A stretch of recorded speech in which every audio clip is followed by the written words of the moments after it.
I've got the wild man. I've got the bad boy, Jeremy from Great Horse Rips. We're taking a wild, one of a kind martial arts cards that I almost guarantee you haven't seen. This guy's got it. Sumo, kickboxing, Bruce Lee, 100-year-old Jiu Jitsu cards. Those were so cool. If it punches, Jeremy's probably got it in his collection. Thanks for coming on the channel today, man. Yeah, man. Thanks for having me. It's gonna be fun to talk to you. Yeah, dude.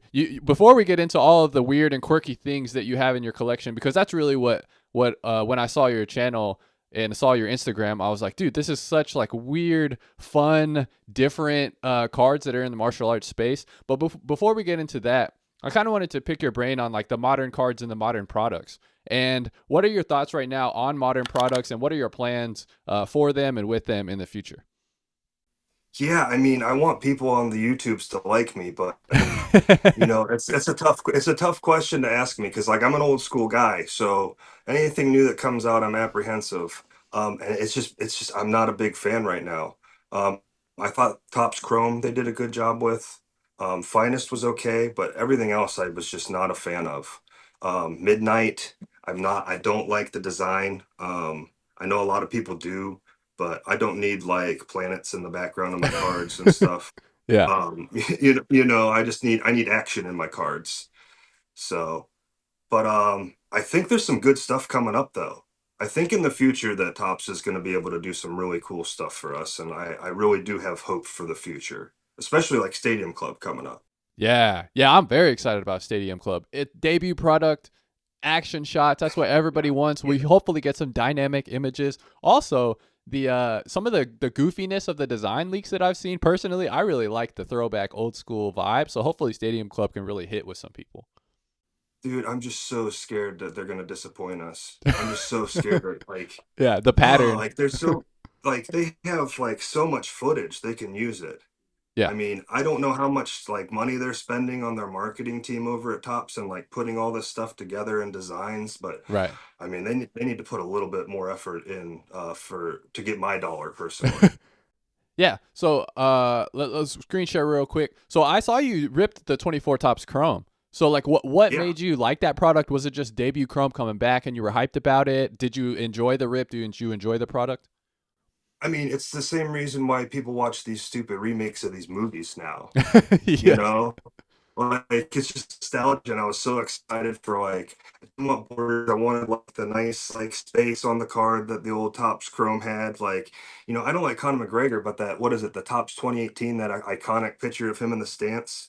Like Yeah. that's what I was thinking it was gonna be. It wasn't, but I still thought it was a good product. Um, but yeah, other than that, like yeah, I didn't open any Topps Midnight. I opened up a gold label, stunk. If I mean, if you're gonna give me paper cards, you're gonna have to do a little bit better, Yeah. like a little bit better like that. So, and then that's hoping what Stadium Club is.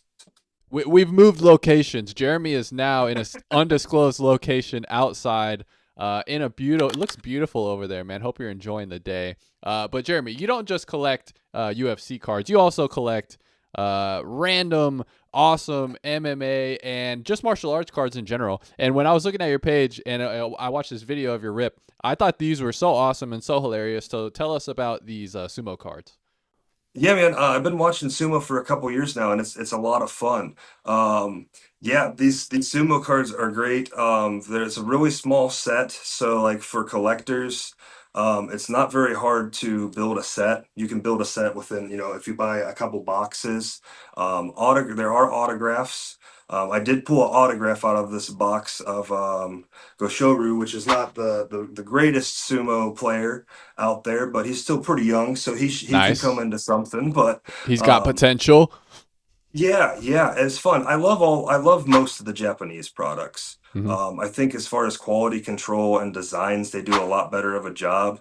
It's unfortunate I can't read all the shit on the back of them, Yeah. uh, unless I get Google Translate out. Yeah. But yeah, they're a lot of fun. The newest year, this year's cards, they do have case hits in them as well. So I think they're kind of starting to like change over to like get more people on board with buying them, getting more of the card collectors interested in collecting by saying, hey, there's autos, there's case hits. Yeah, yeah. They added in like some shiny sparkle cards, which the Nice. Japanese do an amazing job with like parallels and stuff. They all look gorgeous. So this is like kind of a niche product, right? And honestly, like a niche sporting. I would say it's a niche sport. I don't know necessarily how big it is over in Japan, but internationally, I would assume not a lot of sumos going on. So what is the demand for like this product? Are you selling these on the secondary market? Is it just purely a collection that you love? Like what is kind of your plan for these cards? No, it's mostly just to collect. And it's really helped me get down. Like sumo's hard to figure out. There's so many different names. Everything's in Japanese, and it's hard to remember everybody's names. So the card collecting portion has Mm. actually helped me out quite a bit Yeah, I could see that. with just learning the sport in general, since I'm pretty new to it. Um, but as far as like pricing wise, I guess you could sell some of the autos. Like some of the bigger names go for quite a bit. Yeah, But everything, I'm keeping everything. nice. There's a new Yokozuna named Onosato, and he's Okay, very, very hold on. What is a yokozuna? You got to treat me as a noob, man. You got to explain so this to me. my bad. So Yokozuna, he's like that's the big dog. And Okay. to be a Yokozuna, you have to win I think it's like two major tournaments in a row or in a certain amount of time. Okay. Um, and it's not done very often. I think there's maybe been like 80 of them in like a couple hundred years or Oh something wow. crazy like that. So, yeah, and technically his rookie cards were in the last box I just bought. So I got a few of those. I kept some and then I sold a few. Okay. But other than that, these are just to have fun and rip and enjoy the sport a little bit more. Very cool, man. Interesting product. It's so cool, like the amount of things you can get online, and like this was another super fun one that I saw, and this video was absolutely amazing. Tell us about these cards right here, man. Yeah, first Jiu Jitsu cards ever made. So first time Jiu Jitsu had appeared on a card, 1918 or something like that, right? Pretty early on, I believe. Insane. Yeah, players cigarette cards. It's a fun little set. The pictures are ridiculous. Yeah, they are. Uh, Look, this the TP choke is my favorite of all. Also, oh, this one's pretty awesome too. This one's yeah, pretty awesome. yeah, for sure. But there's some really good techniques in there. Like we Yeah, were talking about the straight ankle lock. yeah. That's a good setup to drop down and finish that. But yeah, the backs of the cards are even more ridiculous. Just the descriptions Uh-huh. of the techniques, like the Stone Cold Stunner right there. Yeah, dude, that's crazy. Yeah, very Can I cool, get man. a hell? Can I get a hell yeah? Oh wow, I didn't realize we had an impressionist on the interview today. That guy's Stone Cold's incredible, dude. yeah, Stone Cold's fun though. Like it's he's like just listening to him talk like because you think like it's a persona, but he actually fucking sounds like that.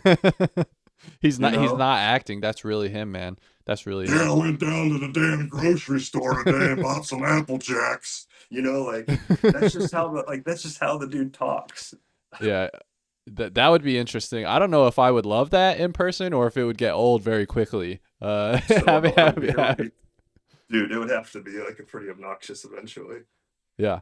Yeah, man. So you've got all of these insane different random awesome martial arts and MMA cards in your collection. And something I really wanted to pick your brain on was like throughout all of the cool different stuff that you collect that are all martial arts related, what is like one non-UFC card or set that you think UFC collectors would really enjoy and that you think they should have in their collection? Yeah, I mean, there's a couple. The 2006 Pride DSE set. Yeah, those. Have we Yeah. talked about those yet? No. Yeah, I think everybody should have some of these. They predate the UFC round one. And they have all the legends of the sport in them. It's not the UFC rookie card, but I Right. really do feel that these are some of these guys at least rookie fighting cards. A lot of guys like Dan Henderson and a few other the wrestlers, they have like 1991 Impel wrestling trading cards from college um, and from the Olympics. I think there's some from the Olympics too, but I don't really consider those rookie cards. That's a different sport. So Yeah. I think these are really the originals. And the silver signatures were amazing. They also did these in gold. There were as a gold foil parallel signature you can get as well. But those are a little bit out of my price range, unfortunately. Currently, I was really lucky to grab all these a couple years ago before some of these started getting a little bit hotter. Yeah, yeah. Um, and these will be with me for forever. Yeah, I think the 2006 these Pride cards are just going to continue to go up in value over time. I mean, I know for the longest time I had no idea these were even around, you know, and the names that you have in these are like very, very solidified Hall of Fame and very popular UFC fighters like Dan Hendo. We got Anderson Silva. We got even people that necessarily weren't necessarily huge in the UFC. You know, Fedor. We have him in here. Just some insane MMA names in this product. Sakuraba. Yeah, you Yeah. got Sakuraba in there. So yeah, it's a fun set. Um, I got a long way to go to collect the whole thing though. I don't even know if I'm halfway there to be honest. But Nice. I got some of the big boys checked off the Yeah, list. yeah. But Tell me about this card. This is Fedor knocking some dude stone cold, and this is an interesting like holographic look here. So is this like a rare parallel? Tell me a little bit about this one. yeah, those are like the hollow foil, like the sparkle cards. And yeah, those are a rare parallel. They had some paper parallels as well that were like a subset in there, but I'll tell you what, man, these cards, these are the most beautiful cards I've ever seen in my entire life. Oh wow. Okay. Blows white sparkle out of the water, blows any other type of shimmy shine out there on the market. It's just it just sparkles everywhere that you move it. Nice. And That's awesome. that's Zulu, by the way. That giant guy used to fight at like 155 in bare knuckle in Brazil. What? Yeah, How did that yeah, happen? He got on the yeah. horse meat or He's an what? OG. Yeah, he likes to eat, man. That's awesome. Yeah, so we've Yeah. got legends like Fedor, we've got freaking Randleman, we got Dan Hendo. And tell me about this because we got Vanderlei doing an absolute like haymaker. I don't know what this technique is right here, but I love this picture of him and Yeah, Hunt. I was so depressed when he knocked out Mark Hunt. I was so pissed off. I was like, yeah, W for Mark Hunt because he had a tough run in Pride, man. I mean, he's fighting Crow Cop and Fedor and Big Nog, and this dude's just a kickboxer, you know? It's just like, damn, dude.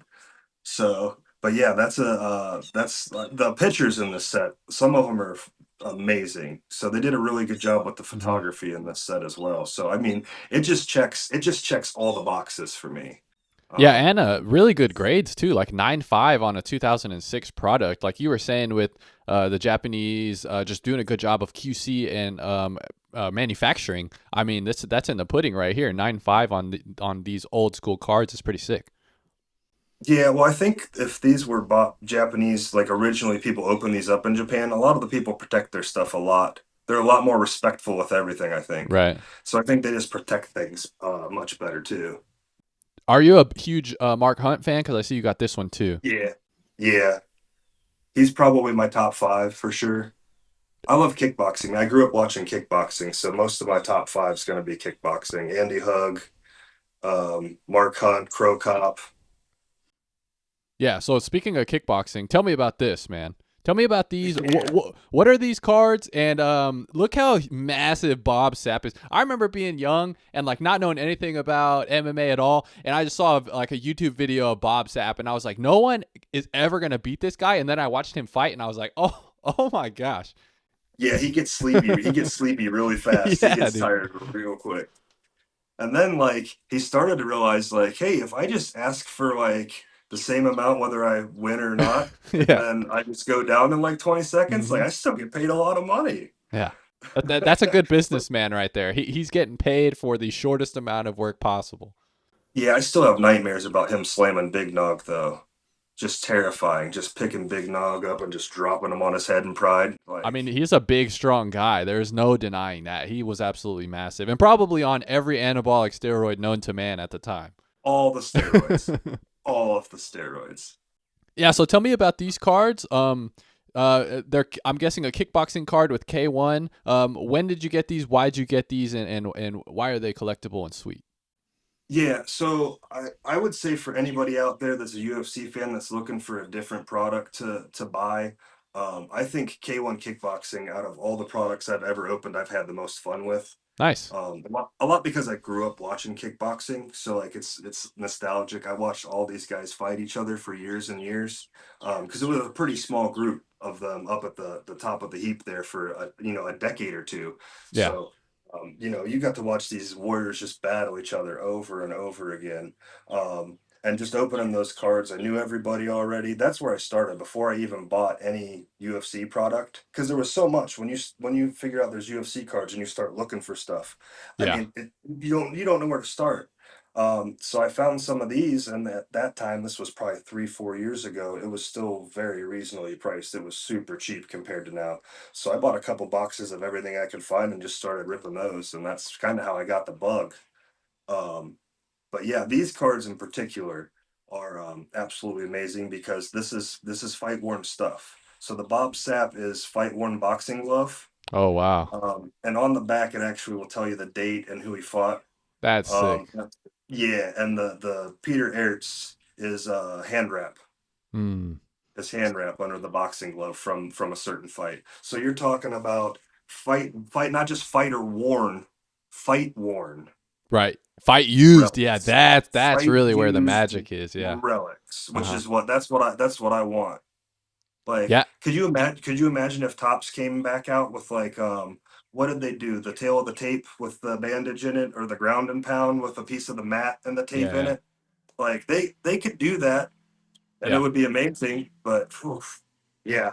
I love those things. I got maybe 5 or 6 of those in different fighters, and I'm always out on the Japanese markets looking to hunt some more down. So, but Yeah, they're the slim pickings.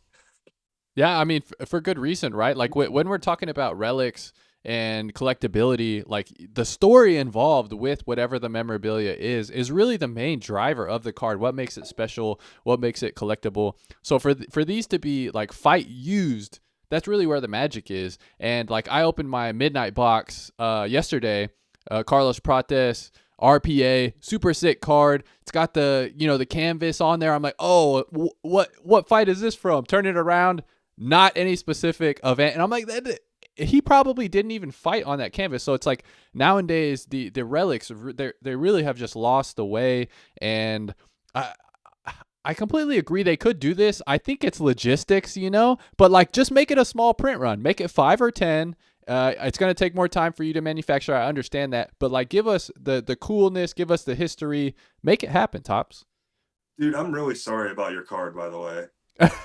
it, I'm so it's all sorry. it's I all good, saw the man. damage on it. It Yeah, brought a tear to my eye. Like, you spend all that money and you get a banger, and then yeah, like it's got a little bit of damage to it. It's like, oh my God. Which is why another reason why I'm terrified to buy product, yeah. to buy sealed product. It's just No, I completely understand, man. And the best way to collect is always to buy singles.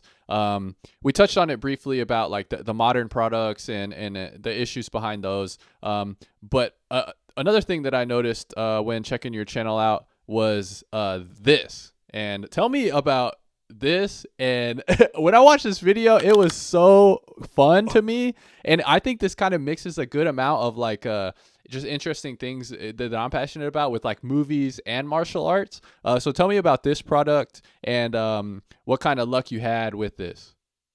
yeah, dude. I don't. That had to be the degenerate buy of the year for me. I mean, it's not. There's no luck in there. Like, I'm not even 100% sure that the relics and stuff that in there are actually from anything. I mean, Yeah. it's a pretty shady product. That being said, probably one of the funnest boxes I've ever opened up. I really Yeah. I really enjoyed it. The cards, the main card where you get relics or something special was cool, but I mean, the other cards were shiny. They were kind of generic, but it's anytime I can get a card which has like Bruce Lee with nunchucks and shit swinging him Yeah. around, like I'll go for it. I'll give it a try. Yeah, it's a good mix of one nostalgia, right? Because I'm sure this brought you back to watching like martial arts movies as a kid with Bruce Lee, but also like cinema and martial arts. And it had me thinking like, is there a space within the UFC world where people, would find value in this? Because I feel like everybody that's into martial arts, MMA, and the UFC also likes action movies, also likes kung fu. tons of people were watching Ninja Turtles and Power Rangers growing up, punching people in the face. And I was like, man, this kind of makes me want to like think about other things that people could potentially get excited about when it comes to random off the wall, like just martial arts cards. And immediately I thought of Rocky Balboa and the massive movie, and they made cards on this, and I didn't even know they did. Oh yeah, 100%. Yeah, but like that would be a sick little piece that you could have in your collection. Just kind of something different, something off the wall. And it also has like crossover appeal with people that in just pop culture. Like the UFC and MMA is still a pretty small niche area and niche sport. But when you're talking about like Bruce Lee, everybody in the world knows who Bruce Lee is. Everybody in the world knows who Rocky Balboa is. So I thought it was pretty funny checking this card out online. Yeah, there's a lot of the old like mini posters that they used to display in the movie theaters back in like the Oh 60s yeah, and yeah. 70s and even older. There's a lot of those out there for sale that you can buy too that are super cool of like Bruce Lee movies, Chuck Norris movies. Um, I don't have any, but I see them all the time, and every time I see them, I'm like, yeah. Like I don't need more Yeah, shit laying around my right. house, laying around my house. But like I'm always just like thinking about like I might get one of those because they're pretty cool, very nostalgic, retro to have. Um, Yeah, man, super sick. I also you mentioned this guy. You mentioned the man, the myth, the legend, Chuck Norris. Look at this auto, dude. And also big look at trucks, yeah, look at big trucks out of that. America, dude. That card's literally on my radar right now. Yeah, that's hilarious. I think Cause everybody should have one of those. That's a badass card. yeah, it is freaking amazing, man. I could just if okay, so you got the display behind you. Your buddy comes in, you're telling him he doesn't really care, but you're telling him about your cards, how cool it is. He sees this Chuck Norris.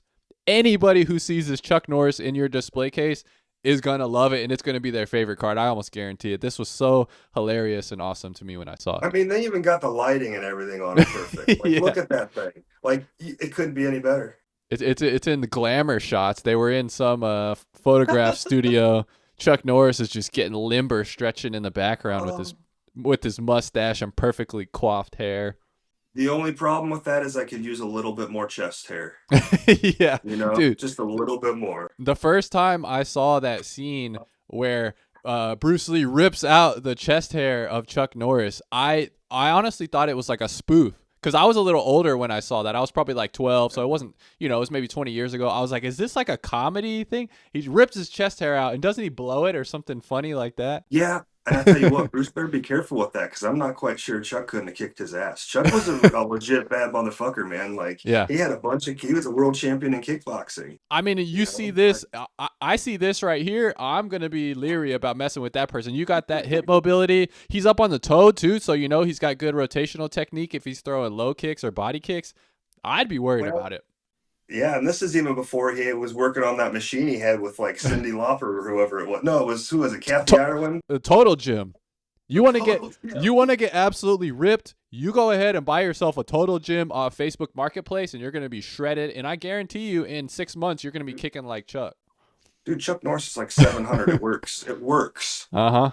That's how you know when you can stay fit. He's like 95 right now, and he's still fit, walking around the Total Gym. Crazy. Hey, that's pretty. Crazy. Total Gym, sponsor your boy, and we can make something happen. Yeah. Look out for me in Box Alarm. Come on. What's going on? Oh, I love it, man. Having fun talking to you today. What do you Yeah, man, think appreciate about it. what do you think about the current iteration of the UFC? You've been watching for a long time. You've been watching, all these fights. What do you think about it from like the marketing aspect, watching it on TV, the television aspect, the quality of events week to week? What do you think about the state of the UFC right now? All right. Can I give you a good example? It's going to happen later on today after we talk. Uh-oh, here we Okay. go. Okay. Yep. Okay. So the UFC is the premier mixed martial arts organization in the world, Yep. right? Yeah. So, and they have a bunch of professional athletes that are at the pinnacle of their sport, and they're going to go compete in a tin shed in front of fucking nobody later on today. They're going to go Yeah. fight in an IKEA warehouse with like, they're allowed to have like two other family members in there Yeah. in a shed. They're going to go fight in a shed. Yep. Like, it was cool. It was cool during the pandemic. It was fantastic. Thank God they did that. Yep. But then the UFC's like, ooh, we can save a lot of money. Like, I know it takes a lot to put on these live events, but they are very important to the fans and they are very important to the fighters. Yeah. Yeah, Like, there's been some interesting like theories surrounding the Apex, right? I completely agree with what you said about COVID. Like during COVID, it made complete sense, right? You thank God. Thank we're God they did yeah, that. we're quarantining, like, you need distancing, whatever, it's better for the, not spreading the disease. Completely understand. Also, it was kind of fun because the audio, right? Like there was just the corner, you could hear the smacks, you could hear the coaches. To me, it Yes. reminded me a lot of the tough fights, which I really enjoy watching because it is only like 20 people in the entire place when they're fighting. But now, man, what's the reasoning for us to still do this now? And I think it's because the UFC does not need to be held accountable because there are barely any ticket sales, right? So they can completely throw stinkers out at the Apex, fill airtime, sell ad space, and there's really not any ramification because people aren't, buying the entry price with the ticket. Just regurgitating content, just bleh, just throwing it out. They don't even care. Think about even the matchmaking now. Like, I mean, every now and then they'll knock one out of the park, and even a blind squirrel finds a nut every now and then. But I mean, man, even some of the matchmaking's rough. Yeah, I And mean they like the were. card, we had a card last week. There was like 8 vets on that I didn't watch that shit. Like, I'm sorry. You're in bad. If you're the UFC, you're in bad shape. When I've been watching combat Yeah. sports and the UFC for over 20 years, and the last two pay-per-views was the first time I have ever not watched two pay-per-views in a row. Yeah. I mean, this is kind of where my thought is. Like, I'm a big fight fan. I watch fights all the time. You're a massive fight fan. You watch fights all the time. Like, if we're having this conversation, what do you think the general population is saying about the product, right? And so we're talking about the Apex, right? I feel like everyone would unanimously agree with what we're saying about the Apex. There's no reason to have it. It's literally just ease. It's ease of Yep. product, and it's easy and quick for them to pump out. That's the only reason they're doing it, right? It's not to try and make the product better. But the other thing that I think is really hamstringing the UFC right now is the pay-per-view model. And I'm curious to pick your brain on this, as a longtime fight fan. But to me, at this point in the UFC's stage in the history of the UFC, they have to figure out how to get out of the pay-per-view model.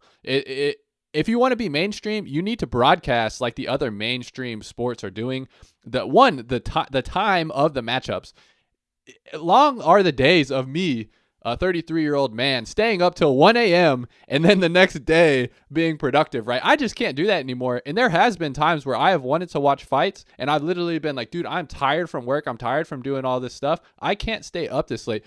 Is that me being an old man? Am I sounding like a boomer, get off my lawn right now? Or am I kind of in the right headspace, do you think, with them? They need to get away from the pay-per-view model. Dude, I've seen Max Holloway and Dustin Poirier fight twice already. I'm not staying up to watch them fight for some fake belt. I'm sorry, Dustin. I know it's your retirement fight, and then I bid you adieu. You had an awesome career. Thanks, Dustin, for everything you did for the mixed martial arts community and the mixed martial arts world. But I can't stay up that late to watch that fight again. I just can't. I can't do it. Yeah, like, and to me, do you okay, so we agree, like, it's probably not the best thing. So do you think it's revenue share? Why do you think the pay-per-view model is still around within the UFC? Do they get more money, because of that? Like, what is their angle on trying to keep that around when it seems logically like that's not the right way to do this? I think you got a bunch of old dogs that don't want to learn any new tricks. Okay. Like, it's been this way for 30 years and we're going to continue to do it that way until the wheels fall off. And we'll see what happens, you know? I mean, they can't be getting I haven't looked at the pay-per-view buys recently, but they can't be getting many. Oh, it's Like it's they, way it's lower. Yeah, it's been lower and lower every year. yeah, and they got to figure out the ESPN thing because I'm sick and tired. Like, why am I paying for ESPN Plus and then I still have to pay for a pay-per-view? Like, Yeah. you've got to be out of your mind. Yeah. That's the dumbest shit I've ever heard of. Like, you got to be that's you're crazy. Yeah. Yeah, man, it's like, we do have the TV rights deal this year, right? So in 2025, the TV rights are lapsing, and I am like crossing my fingers, man. I'm hoping so much that they will move into a more normal mainstream broadcasting one time slot, because to me that's my biggest issue, is that it's too late and I need my sleep as an old man. And the other one is that maybe they can get away from this pay-per-view model, and in doing so, it's going to get more eyes on the sport, and that's going to help the sport grow, and also, it's going to help the collecting space grow as more people tune in and become fans. Well, you would have to assume they're going to land wherever the WWE does the most business. I Yeah. mean, because it's Endeavor, it's the same company, and I know that ESPN didn't ESPN just get a or ESPN just got a bunch of their Yep. like the WrestleMania and a bunch of their special events. So, I mean, if they're going to one spot, it would be weird to see them in different locations from each other, I guess. Yeah, So who knows?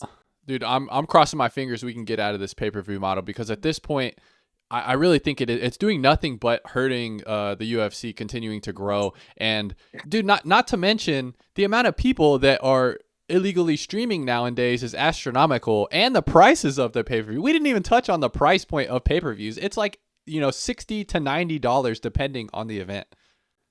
You just got to get back. I get the pay per view thing, but I think things would get better if you just got back out on the road and just started doing more live events. It's creating more jobs for people. It's not a bad thing, and they're going to need that revenue eventually. It's a Right. lot of work to do them, but they are making a profit off of them. It's not like they're losing their ass going around doing live events, so they wouldn't do any. Yeah. No, I agree, man. As far as like superstars within the UFC, do you think we have more or less than we did in the past? Do you think there's just more fights in general, so things are diluted? What do you think about like the state of the UFC right now as far as like popularity and star power of the fighters? Yeah, I think they do a poor job of telling you who you should like. Okay. Um, and I mean, I tell you what, shame on them. These commentators, shame on them. I know that they're sitting in front of them. They got a stack of papers that say, "Hey, you got to push this guy and talk about how good he is and say these things about him." But man, at some point, like Joe, Daniel Cormier, guys, you gotta stop with it. Like you're just stroking these guys' egos while they're losing matches. Like I don't know if they have a ref sitting or a judge sitting close to them and they're like trying to be like, "Oh, this guy's doing really really good," huh? Like trying to sway stuff if they got a bet on the side or something. But, whew, I mean, man, sorry, I just went on a little bit of a rant there. I kind of blacked No, no, out for a no. second. I forgot what we were talking about. That's perfect. Stream of consciousness. I also think, like, as far as the superstars and stuff, I think it's just harder for people to really break out because the sport Yeah. is so much more polished now. Like back in the day, you had people just stomping people 5, 6 fights in a row. People didn't necessarily have a certain aspect to their game. They weren't as well rounded. So it was easier for people to kind of build like almost a dynasty type of presence.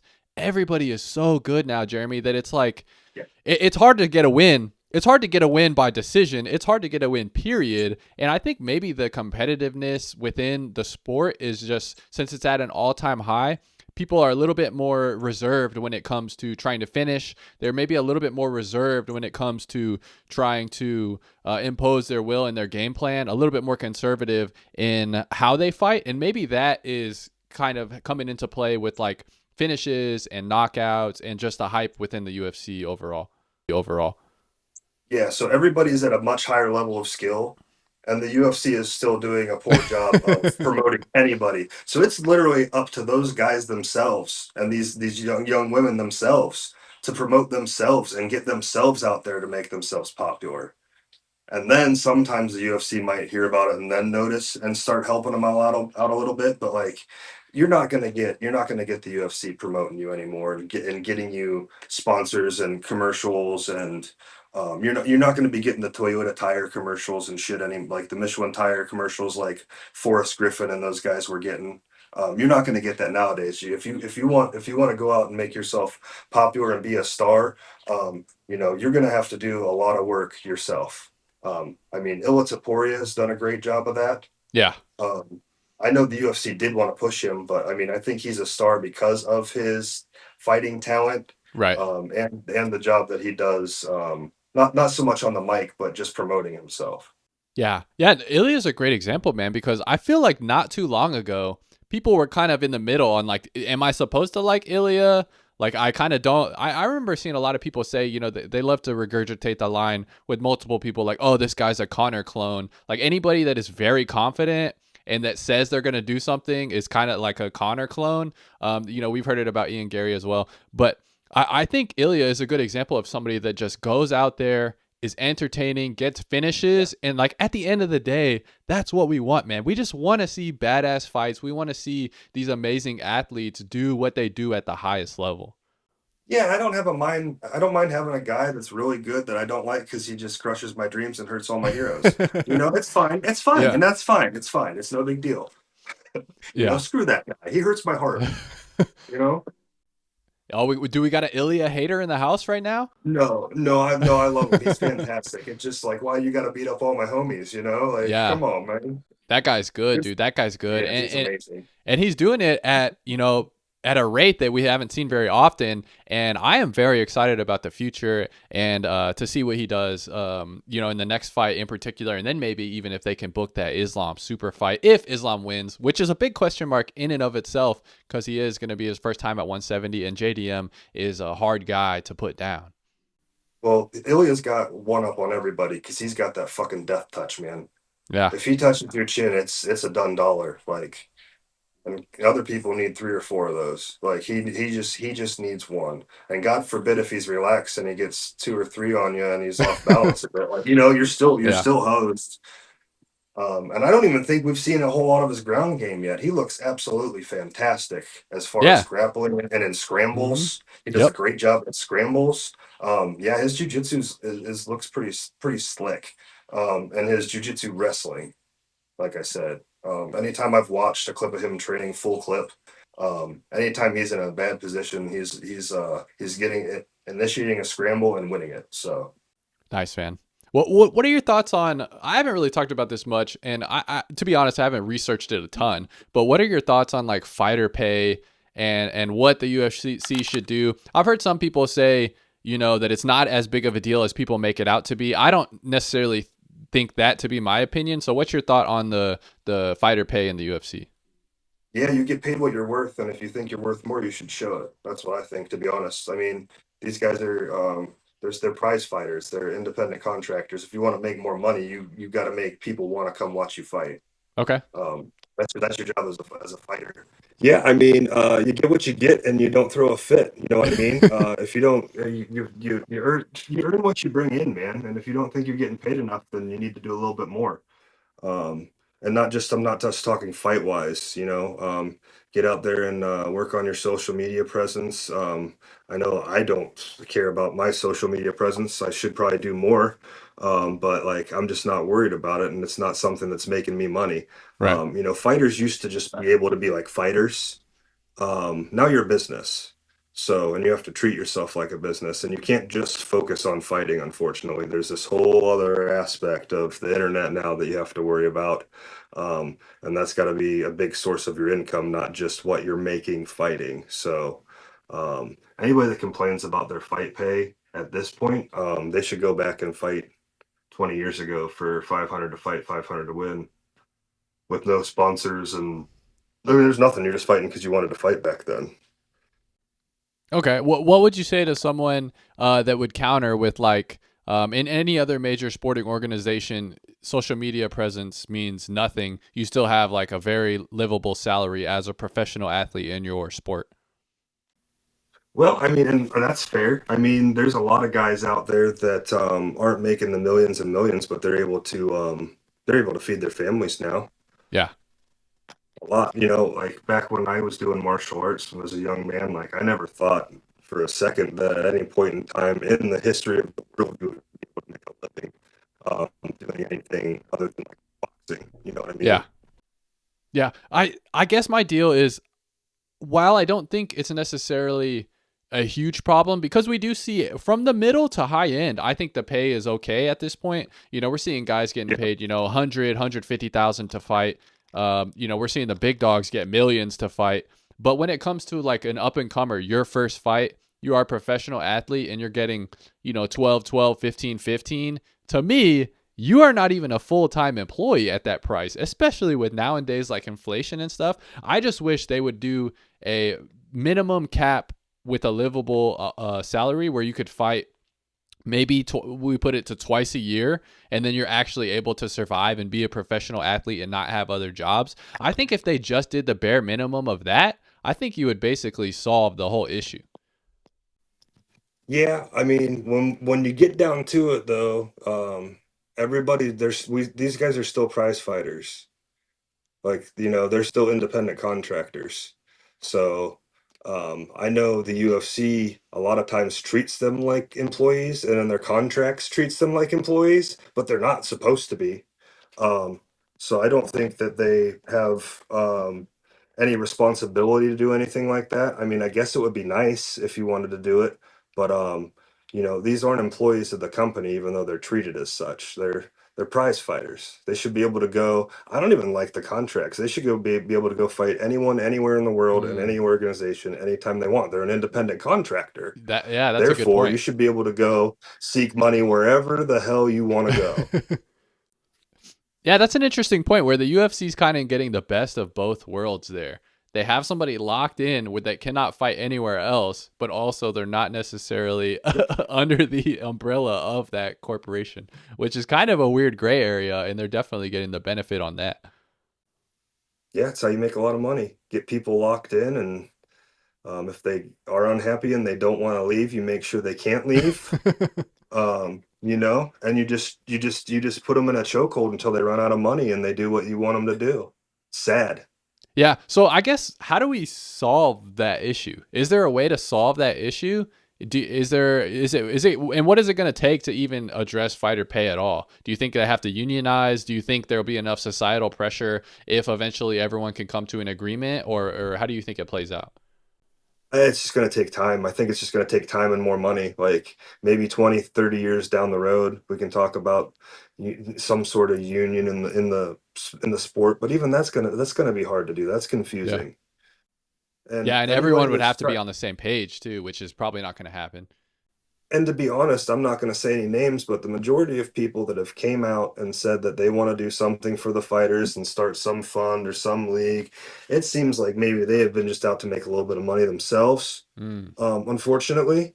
So, I mean, I haven't heard anybody that's serious about it other than maybe like the GFL, um, which was, I guess they were kind of going against whatever that other one that never happened. What was the name of that league? They did all that AI stuff with like Oh Shogun and yeah. all those fighters. I Yeah, forget what that one all was. the older it was a lot of older aging fighters, right? And didn't they get like a Yeah, lawsuit like it was totally fake or something like that?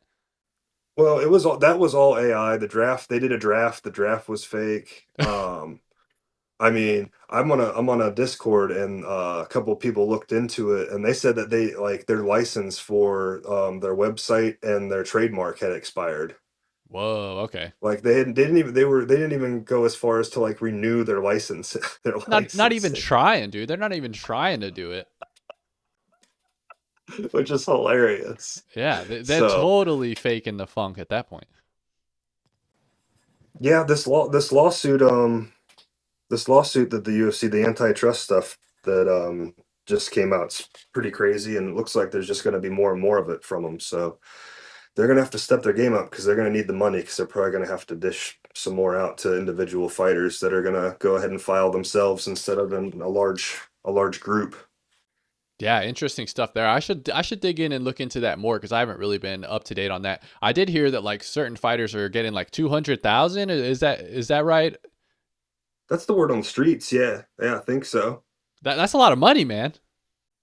Yeah, yeah, yeah. That's a ton of money. Unless you're Money Moicano, and then you don't need that shit, I guess. Dude, What why a why did God he bless do him. What a that? Why knucklehead. why did What he a do that? knucklehead. Actually, I okay. don't know. So here's another thing about fighters trying to unionize, right? We've seen how vindictive Dana White is. Francis Ngannou, he's Oof. so, Randy Couture. He's like so. If you're against him, you're done. You're done, right? Yeah, And he'll he'll wipe you off the face of this earth. Yeah, just exactly. wipe you off the map. So I think that's almost like a some type of like bargaining strategy that he uses whenever people could potentially unionize or whatever. You have people that probably want that won't speak out on it because he will just blackball you with no hesitation. Yeah. He's a scary guy. Monster. He's a real monster. I hate to say it. A lot of people like Dana White, but man, whew, you know, it's yeah, he's done a lot of good for the sport, but you know, he's done a lot of nasty things to a lot of people. And I know it's business and I know it's Yeah. cutthroat, but you know, man, some of these guys are just trying to get along and feed their families, you know. Yeah. Um, and just I like even the way he treated Stipe Miocic, you got a world heavyweight champion that's defended it multiple times. right. He's a family man. He's a goddamn firefighter full time. He doesn't even quit his job. He's like, oh, I need to help the community. And you're just like, this guy stinks. He sucks. Like blah blah blah. Like he would never once like praised him as a heavyweight champion. And like they could have promoted him. Yeah. He should have been the greatest heavyweight champion of all time. The Yep. daddest man on the planet. Family man. Like you know, doesn't go out and do a bunch of cocaine and, you know, wreck his car into pregnant women and like all this, you know, like, come on, man. Yeah.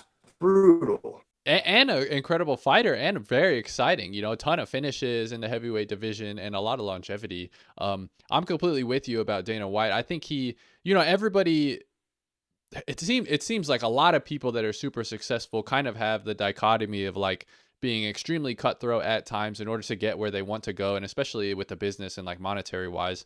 And but so I think we have to acknowledge how, you know, scummy Dana White is, but I also want to acknowledge that he's, you know, created an incredible company, and you know, I enjoy the sport and the product that he was able to make, but he is definitely using a lot of that leverage and power that he has to kind of squash down any type of advances in this topic for sure. Dude, his videos back in the day trashing Steve Mazzagatti, the referee, are some of the best. They're some of the best videos I've ever seen. I don't know what he's doing in there. Is he doing his grocery list, getting some fucking bread, get some fucking milk? Ghosted. If you ever watch Mazzagatti ref a fight, he fucking stands there like this. He's doing his fucking grocery list, thinking about did he TiVo the fucking his favorite show. I don't know what the fuck this guy's doing. Like, yeah, trust me, I get it. Dana's done a lot, and a lot of times he's pretty funny, but like current Dana is just yeah, I'm good on that. Well, thanks for coming on, man. We had some technical difficulties. We battled through. We battled through like the warriors We did we it. are, and we did it, man. So thank you so much for coming on the channel. I'd love to have you on again, and you know, we can talk fights, we can talk cars, you know, Yeah, man. whatever as you progress your collection. I think it would be interesting to kind of see where your mind is on things. So thanks so much for coming on the channel, man. Yeah, man, I'd love to. Yeah, thanks for having me on. Appreciate it. All right, everybody. See you next time. Toodles.